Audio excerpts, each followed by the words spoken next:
Assalamualaikum warahmatullahi wabarakatuh. Waalaikumsalam.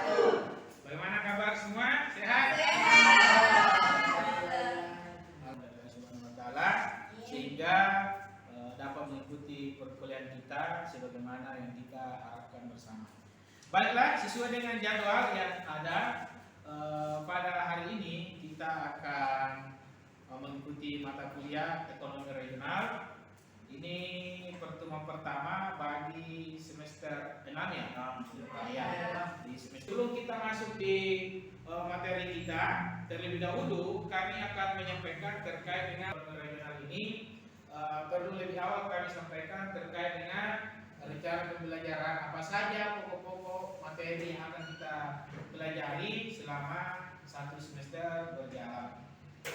Baiklah, capaian pembelajaran yang diharapkan setelah mengikuti mata kuliah ini, itu adik-adik mampu untuk menguasai dari sisi pengetahuan, kemudian keterampilan khusus, keterampilan umum, kemudian dari sisi capaian pembelajaran fisika.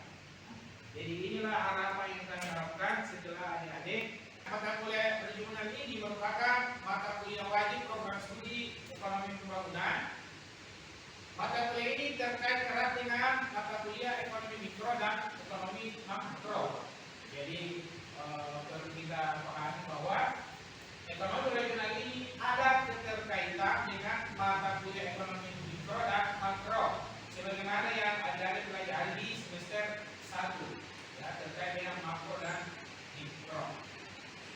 Nah, dalam mata kuliah ini ada dibikin saya sendiri dengan Pak Muslim kita. Untuk pertemuan pertama itu mempelajari tentang latar belakang, kemudian konsep ekonomi regional. Jadi pertama kita akan memahami dulu terkait dengan konsep ekonomi regional itu sendiri, kemudian disusul oleh pertemuan selanjutnya bahkan ada yang 10%. Nah, setelah adik-adik mengikuti mata kuliah ini, di pertemuan ke-8 kita akan mengikuti ujian tengah semester atau evaluasi semester tengah atau tengah semester.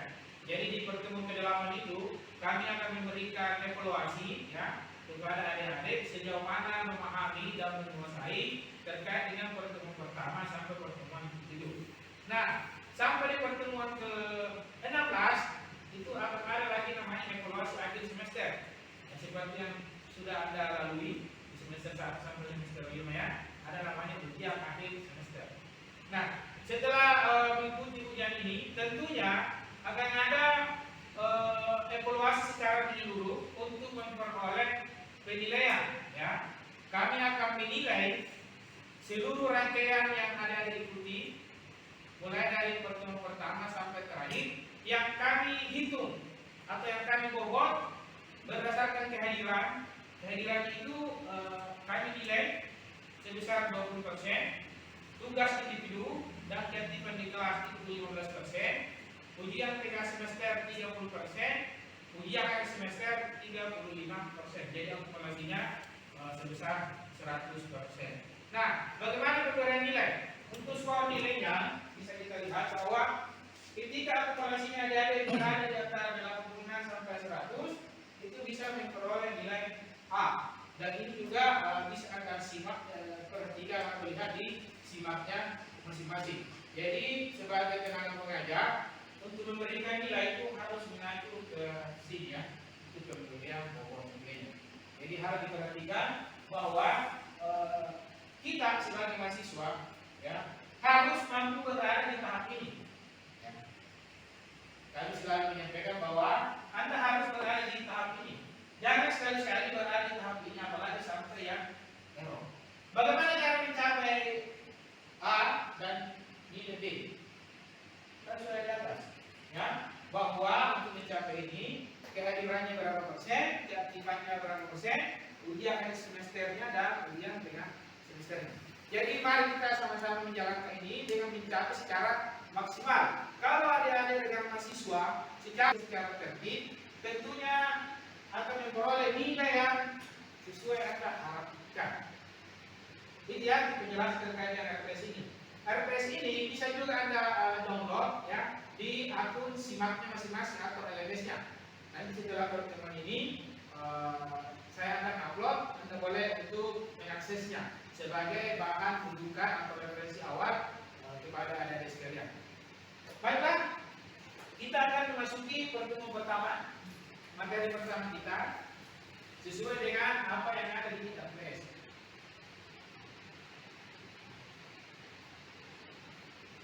Nah, yang pertama kita akan membahas tentang ruang lingkup ilmu ekonomi regional.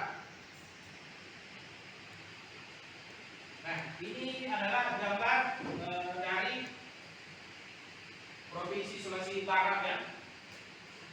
Di mana ekonomi regional ini merupakan suatu cabang dari ilmu ekonomi yang dalam pembahasannya lebih menitik beratkan pada dimensi tata ruang dalam pengertian ekonomi. Jadi kalau ekonomi regional ini itu lebih fokusnya kepada tata ruang dimensi atau waktu dan tempatnya. Ya, suatu cabang ilmu dari ekonomi yang dalam pembahasannya memasukkan unsur perbedaan potensi satu wilayah dengan wilayah yang lainnya. Kenapa mesti membahas potensi wilayah satu dengan wilayah lainnya? Misalnya antara wilayah A dan wilayah B. Tentu antara wilayah A dengan wilayah B itu pasti tidak sama. Nah, ada perbedaan antara wilayah yang ada di pesisir dengan wilayah yang ada di daratan atau pegunungan itu berbeda. Untuk kita sendiri di wilayah Sulawesi Barat ada daerah yang tidak ada lautnya, seperti Kabupaten Mamasa. Itu tidak ada lautnya, tidak ada perairannya. Dan ada daerah yang memang potensi lautnya cukup besar, seperti Kabupaten Mamuju dan Kabupaten Polewali Mandar, Kabupaten Mamuju Tengah dan Mamuju Pasangkayu. Itu ada lautnya, ada pesisirnya. Sehingga tentu dari sisi potensi itu berbeda. Itu berbeda. Kalau wilayah yang B, misalnya ini adalah Mamuju, tentu ada potensi laut ya, yang perlu dikembangkan. Begitu juga misalnya daerah A adalah Mamasa.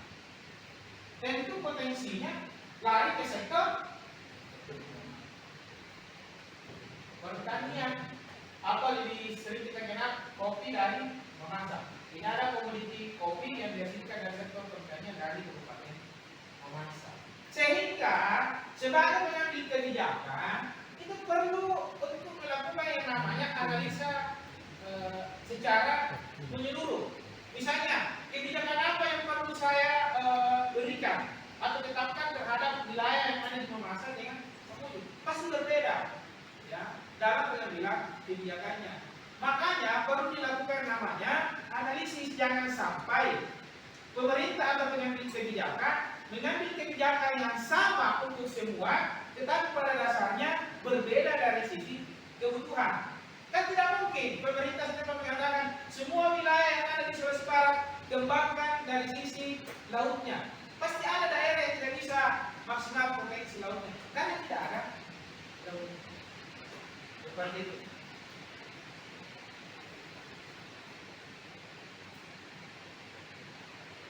Nah, di dalam Bangka Desa, penerapan prinsip-prinsip ekonomi untuk mempercepat pertumbuhan ekonomi antar wilayah memiliki potensi yang berbeda. Kenapa mesti dilakukan analisa mendalam terhadap perbedaan wilayah? Karena ada yang ingin dicapai. Bagaimana meningkatkan pertumbuhan ekonomi yang satu dengan yang lainnya secara cepat? Apakah pertumbuhan ekonomi itu bisa cepat dilakukan? Bisa. Tanpa perencanaan pun, semua wilayah akan mengalami namanya pertumbuhan ekonomi. Tetapi dia dalam bentuk skala yang lebih lambat.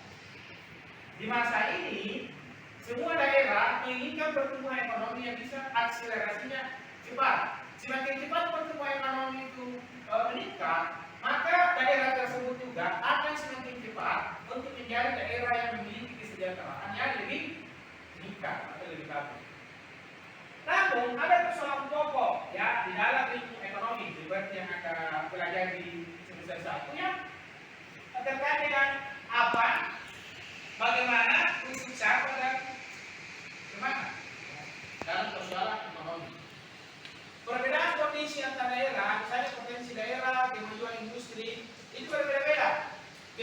penduduk, keahlian tenaga kerja, itu berbeda-beda. Nah, sehingga pemilihan lokasi itu sangat berpengaruh. Makanya di dalam ekonomi regional ini lebih cenderung kepada pemilihan lokasi, ya. Jadi lokasi itu sangat menentukan bagaimana sebuah daerah atau wilayah itu. Oke, sehingga lokasi itu sangat menentukan, ya. Kenapa sering kita melihat bahwa ada daerah yang lebih cepat maju dan ada daerah yang lambat? Ya karena faktor lokasinya. Ukur lokasinya itu sangat strategis sehingga peningkatan sektor ekonomi itu bisa dimaksimalkan. Nah, yang sangat berpengaruh di sini untuk dipengaruhi oleh adanya penggunaan tenaga kerja yang penuh atau full employment. Nah, kemudian pertumbuhan ekonomi dan stabilitas harga.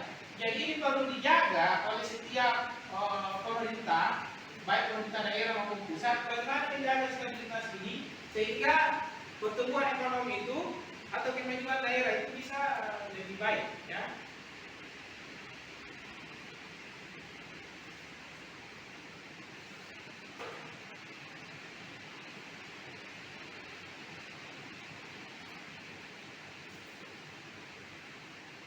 Nah, bisa kita lihat di sini dari bagian yang ada. Jadi sebenarnya info regional itu sangat erat kaitannya dengan ilmu ekonomi lainnya, termasuk perencanaan wilayah kota. Ya. Mungkin ada pertanyaan sampai di sini? Ada yang ingin bertanya seputar apa yang saya sampaikan tadi? Pak. Oke, silakan. Ada Pak. Oke, ada yang bertanya? Saya Pak. Oke, silakan. Nama saya Roni Santoso. Saya ingin bertanya Pak, bagaimana jika di suatu daerah mempunyai potensi sumber daya alam yang melimpah, terus tapi sumber daya manusianya potensi sumber daya manusia itu kurang Pak. Jadi bagaimana cara memberdayakan masyarakat setempat atau di wilayah itu untuk bisa untuk mendapatkan potensi untuk meningkatkan pertumbuhan ekonomi Pak. Oke, di Roni Santoso. Jadi memang untuk negara yang masuk kategori negara berkembang dan memiliki sumber daya yang potensial termasuk di Indonesia itu sering diperhadapkan dengan persoalan